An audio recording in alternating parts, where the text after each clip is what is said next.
Jenny Klochko, and you're watching my podcast. Usually, I would say this is the platform for guest stories away from your daily newsfeed. It's not the case today.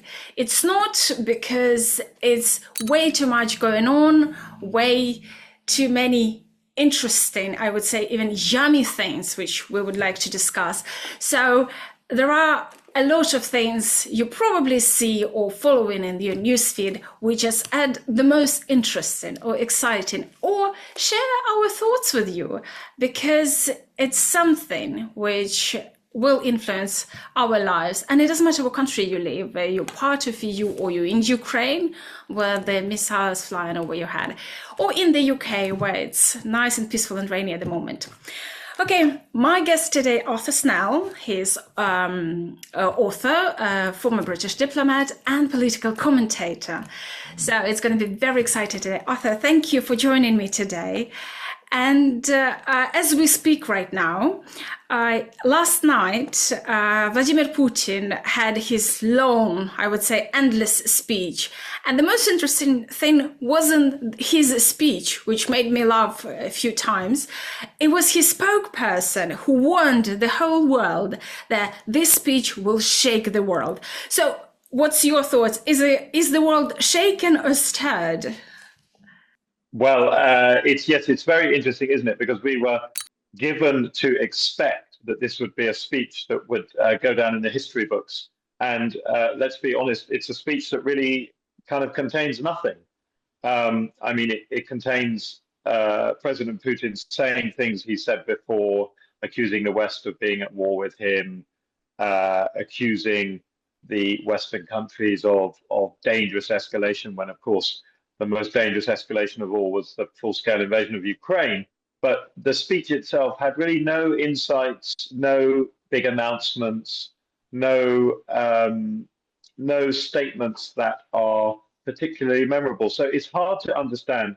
Did Peskov get the wrong briefing, or did they switch the speech, or was this just, I don't know, some kind of incompetent mistake?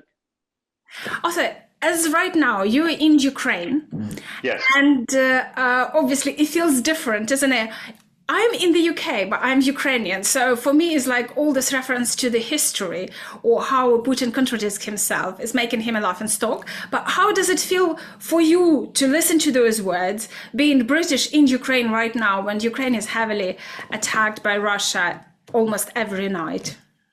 Yeah, it's interesting, and as you rightly say, the attacks, the Russian attacks on Ukraine have escalated, particularly attacks targeting civilians, so that they're now a daily occurrence. All the major cities being targeted, and of course, in the short time of my visit here, there's been several air raids, and that's becomes the normality. Of course, it's not normal; it shouldn't be normal, but it becomes normal. In some respects, I think people here in Ukraine are really not very interested in what Putin had. They've learned to live with the endless statements of resentment, of this kind of culture of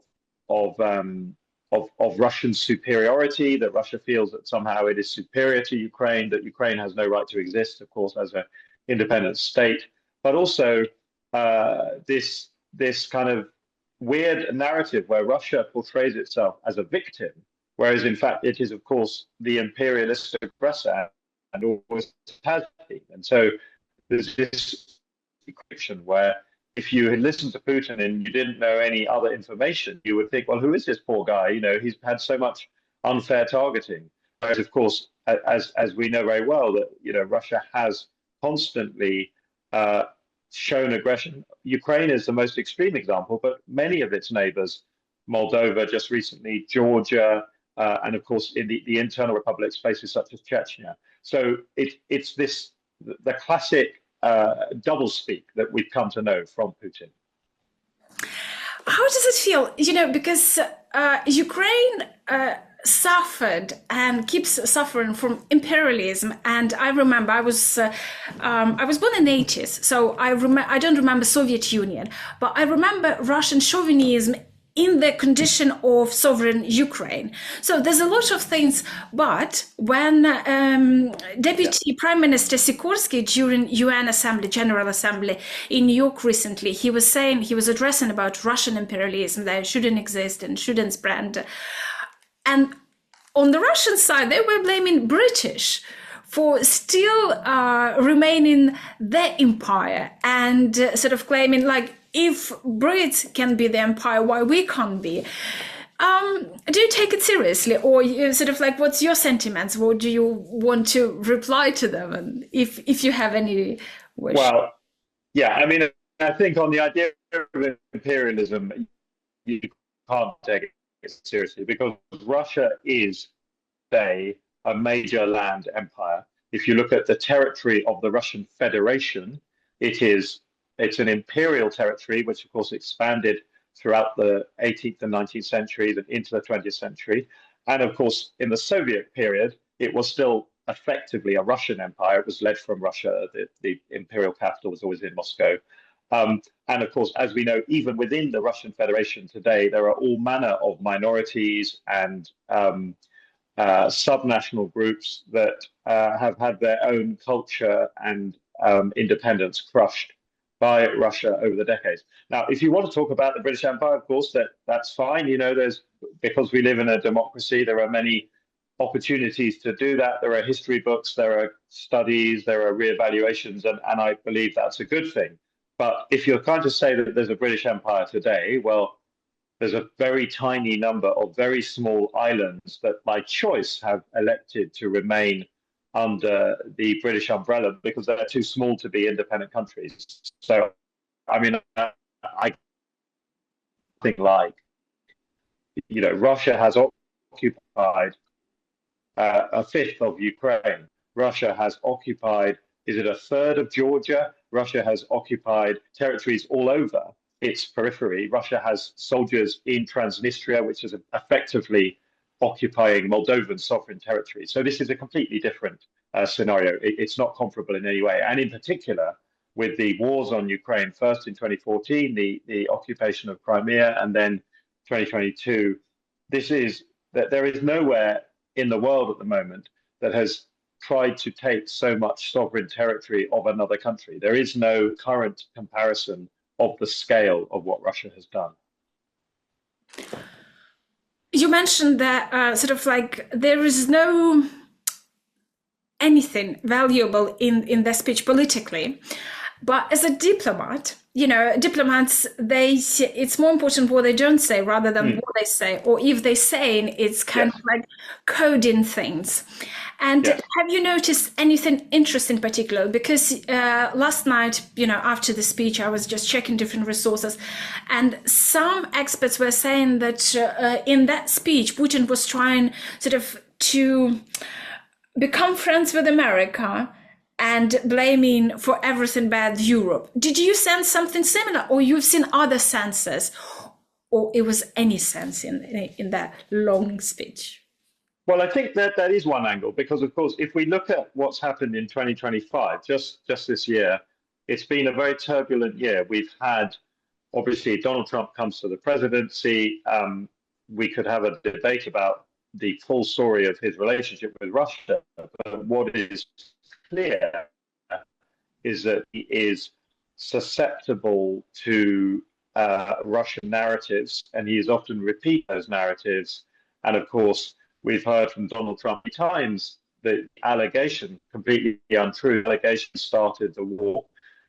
We have heard from Donald Trump that he is somehow a victim with Russia of a kind of disinformation campaign, whereas the evidence, which is very clearly demonstrated from official American inquiries, Mueller inquiries, Senate Intelligence Committee, is that the Russians interfered in US politics and interfered to support Donald Trump. So there are those elements of it. But up until just a few weeks ago, I think Putin was having a lot of success. And in particular, maybe the high point was the Alaska summit, where literally Trump put out the red carpet. He applauded President Putin as he came off his plane. A shocking vision for Americans who see this person who has been the aggressor against America in so many cases, being treated as a sort of VIP special guest. But then very quickly after that, Donald Trump appears to have gone sour on Russia, and in a way, it's not surprising because Russia's given him nothing. They've humiliated him. They've made him look weak. These are all things that we know that Trump doesn't like. He doesn't want to be made to look weak. So it's not surprising that it has happened that way. And where we are now is, I think that it is not simple to say that Donald Trump is now on Ukraine's side, where obviously he's on Russia's side. But I think what long-running policy of supporting Ukraine with supplies of weapons appears to be continuing. And actually, it appears that the methodology for this to continue is one in which Russian frozen assets, the interest on those assets, seized by the Europeans, is then transferred to the Americans in return as a purchase, a commercial transaction, in return for which the Americans supply weapons to Kiev. So this is a kind of sustainable model. And maybe this is why Putin is trying to separate Europe and America. Because Trump, I don't think Trump is doing this. He likes Europe, changed lots of hostility towards Europe. We've seen that a lot. What he likes is deals. He likes transactions. And this is a great transaction because he gets money. America, their economy gets money. The Europeans like it because it's actually seized Russian assets. And of course, Ukrainians like it because they get their weapons. So it may be that what Putin is trying to do is trying to drag President Trump back to the earlier months of this year when Trump felt great hostility to Europe and particularly to Ukraine. We will see if this speech has any impact. I don't think it will, because I think the problem with this speech is that it is ultimately, Putin gives very long, quite sort of academic, they're quite heavily written speeches. And I think he has this idea of himself as an intellectual. Of course, he wrote this famous history essay about the historical relationship between the Russian and Ukrainian people. So I think Putin likes to talk at a certain serious level. He wants to be taken seriously. And Donald Trump doesn't really operate at that level. He wants simple, direct messages that are, straight at him. And I think Putin has shown himself very capable of communicating with Trump and manipulating Trump. But I don't think this speech is a good example of that. During the speech, I noticed, I might be wrong, that he was really annoyed calling the paper tiger. Yes. And his paper tiger was very well connected with his sort of part about kokoshniks and the girls gathering together and wearing kokoshnik, which I think ridiculous. I haven't noticed that, because I had to sort of monitor the media in Russia. But anyway, that was when I laughed.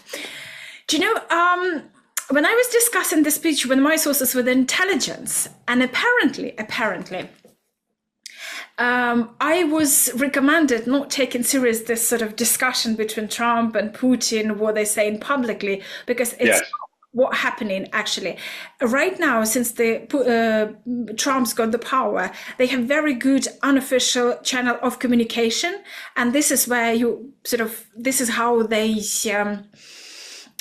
That's the reality. The media and everything else, it's sort of like it's all show, and it doesn't tell us about their real relationship or their plans or the sort of attitudes, anything like that. And I was asked if the British authorities aware of this sort of like side effects Trump at the power. Do you think, knowing the sort of insights or knowing how the British government operates, and especially how MI6 were helpful and sharing a lot and helping Ukraine just before the invasion, and this cooperation between the institutions, historical, isn't it? It's sort of like they never in such close partnership. So what's your take about this unofficial channel of communication? Well, I think we have to be clear that there are definitely people in the American administration, in the Trump administration, who are Russian assets, basically. Now, I'm not going to start naming them because that will be difficult for everybody. But if you think about it, if you were Russia trying to spy on America, on Trump's America, I think it would be an easy job.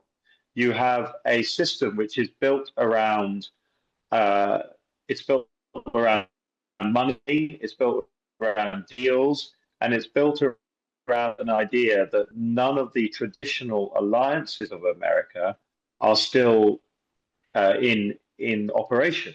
So that you might say, well, America had a long-running alliance with NATO, with the Western European countries in particular, and then in more recent years, obviously with Ukraine. Everything of that like that was thrown up in the air when Trump came into power. So I think it's very easy for the Russians to know what is going on in Washington, D.C. And the other thing is, of course, that we know that the Trump administration has sacked many of those who were involved with analysis or even in counteracting Russian influence operations. So we know that those teams were fired. So it's being made easy for them. Having said all of that, I think we have to be honest that the most recent actions of the Trump regime have not really helped Russia very much. Yes, they were helping Russia up to the point of the Alaska summit, even after that.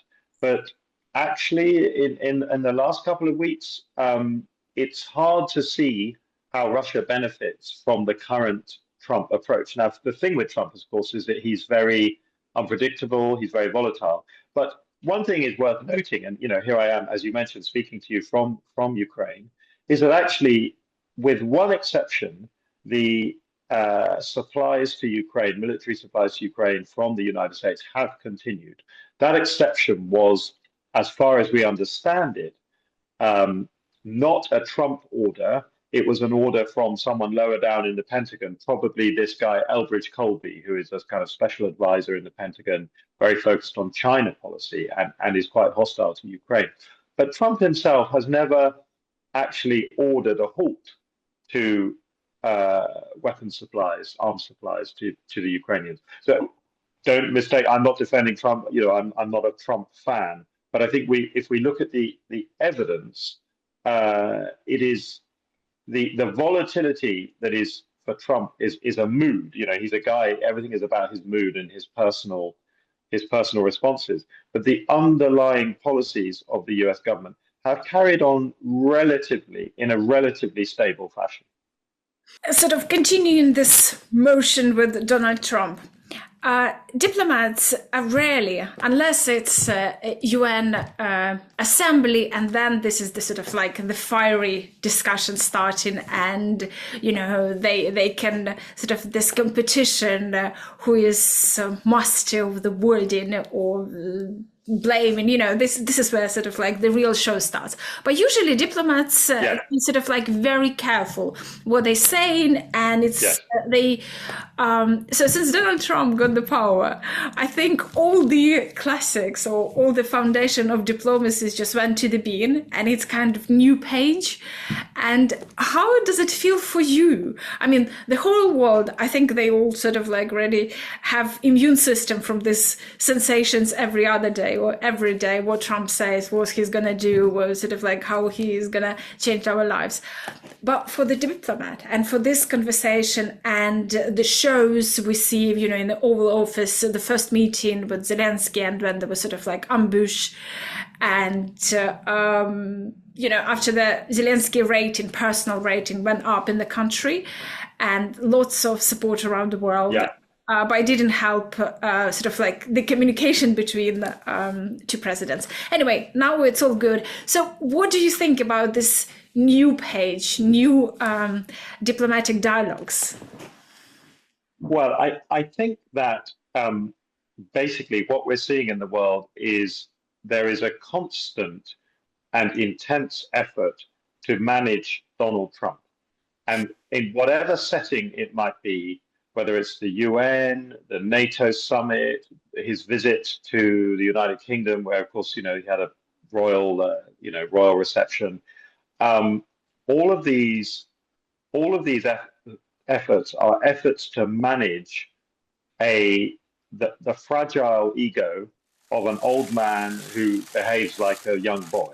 And you know, that's not diplomatic language, but that's facts. And so what you have, for example, the NATO summit, in a normal NATO summit, you would have a fairly frank discussion. You would have a wide range of topics. You would have a full agenda. This year's NATO summit was really only one objective. The only objective was to stop Donald Trump from saying that he didn't like NATO. So every aspect of the summit was structured around that objective. The countries announcing increased spending, the keeping the Ukrainian element of the summit to a minimum, which understandably many Ukrainians didn't like that. But the reason for doing that was for a higher objective, which is to keep Trump on board. So because he hates NATO, he doesn't really see that he's part of NATO. He sees that NATO is some kind of organization that is taking from America. He doesn't understand the concept of alliances because alliances don't mean anything to him. Everything is a transaction for him. And similarly, if we look at the recent Trump visit to the United Kingdom, which was a great success, and I think it contributed helpfully to Trump's more positive approach towards Ukraine. But everything about it was stage managed to manage this fragile ego, like I said, like a young child, so that he gets to ride around in a carriage and see soldiers marching up and down. But they do it in the countryside away from London, so he doesn't have to see anyone protesting. So you know, it's like a kind of medieval emperor who can't be allowed to see anything bad. And similarly, you know, a big banquet with people dressed up in fancy clothes, you know, that appeals to his kind of childish mentality. So we, as adults, critical thinking, we find a bit ridiculous. It works. You know, the King of England gave a speech where he commended Trump, but commended him for helping Ukraine. And that kind of forces Trump, because he likes to be praised, it forces Trump to carry on doing that thing that maybe he didn't really want to do, but because it came in the form of praise from a king in a royal palace, you know, it's, again, we're dealing with this kind of manipulation. Everyone is trying to manipulate this fragile ego. Do you know, it reminds me one saying in Ukraine we say the husband, the man is the head, but the woman is the neck. So, and it's up to the neck where the head is gonna turn and what the head is gonna do. So, yeah, well, that's a good sort of analysis, really, because I mean, in a way, that Trump has to be told that he's the head of everything, and as long as he's always told that, he doesn't really care about the details. You know, if someone says to him, you know, Mr. President, you've done an amazing job with Ukraine, that's enough. We don't have to give him the details about how many American weapons are being supplied to Ukraine. And in fact, what's interesting now, and of course, this comes back to the Putin speech, is that I think what Putin has realized is that just as Putin can manipulate Trump, other people can manipulate Trump. And Trump, you know, whereas President Biden, you know, of course, he was unfairly accused of being senile, but President Biden had decisions. Biden made decisions to limit the degree to which American weapons could be used by the Ukrainians. Now, we could argue, and particularly if you're sitting in Ukraine, you can argue that that was a bad policy. But that was a choice that Biden made on the basis of his understanding of the situation and his judgment and so on. Whereas with Trump, he kind of doesn't care very much. You know, maybe American missiles are going to be used now to target deep strikes inside Russia. Maybe, you know, and that's not because Trump has suddenly decided he loves Ukraine. It's because he doesn't care. As long as someone is buying this, paying him money, as long as they're telling him he's doing a good job, he doesn't really care about the details. And I think that's very difficult for Putin because Putin is someone who thinks that everybody is making calculations in the way that he is, so that, you know, he hopes that other people see the world the way that he sees the world. And what he's realizing is perhaps he's losing control of Trump's view of Russia and Ukraine, where in the past there was a degree to which Putin controlled Trump's view of this conflict. After the ambush for President Zelensky in the Oval Office, many analysts were saying that Keir Starmer handled Donald Trump so well. He stroked the ego when he needed, he said, and he was very good, sort of like mirroring attacks about the freedom of speech in the UK and this and that. So he did sort of the perfect job. But the situation for Starmer is not very jolly in the UK. And there's a lot of, it's been just finished, the Labour conference, and it seems like two messages in his speech. He's obsessed with Nigel Farage and his support for Ukraine. Support to Ukraine saved many UK politicians. Boris Johnson, number one, and he succeeded, turned, everything. Yes. And there's big concern, is UK going to have own Trump, I mean Nigel Farage, and does it mean the Ukraine losing Britain as the strongest supporter, as the number one, as the leader of a coalition of Western countries support Ukraine? What's your take on this? I understand there's a lot of ifs, but what's your guts, what's your experience saying? Well, I think that the fundamental thing that we reach, just based on evidence and facts in front of us, is that the opinion polls say that Nigel Farage's party is way in the lead. And it's not just one poll or one piece of data. It's a consistent lead which is growing time after time. And the Labour government is at the moment very unpopular, and the Tories have also collapsed. So this is obviously, traditionally British politics is really a two-party game: Labour, Tory, with a few small parties, Lib Dems, Greens, so on. That has changed. What we're looking at the moment is Labour reform, and the other small parties are still small parties, but the Conservatives have become a small party. Now, there is some important caveats. One caveat is that it's 2025. There doesn't need to be an election until 2029. So a lot can happen. But let's talk, because you mentioned about what, Nigel Farage and what would his approach be. Now, so there's lots of evidence that Farage takes a kind of pro-Russian worldview. And in that sense, it is like the MAGA movement. There is, on the hard right, there is this perspective that somehow Russia is a Christian country, it's a conservative country, it adheres to traditional values. Of course, it is a homophobic country. And, some people might say that there's this kind of obsession with authoritarianism, and Putin is the classic authoritarian leader. And so people like Trump, they respect authoritarians, and Nigel Farage similarly. And in fact, in 2014, Nigel Farage said that Putin is the world leader I most admire.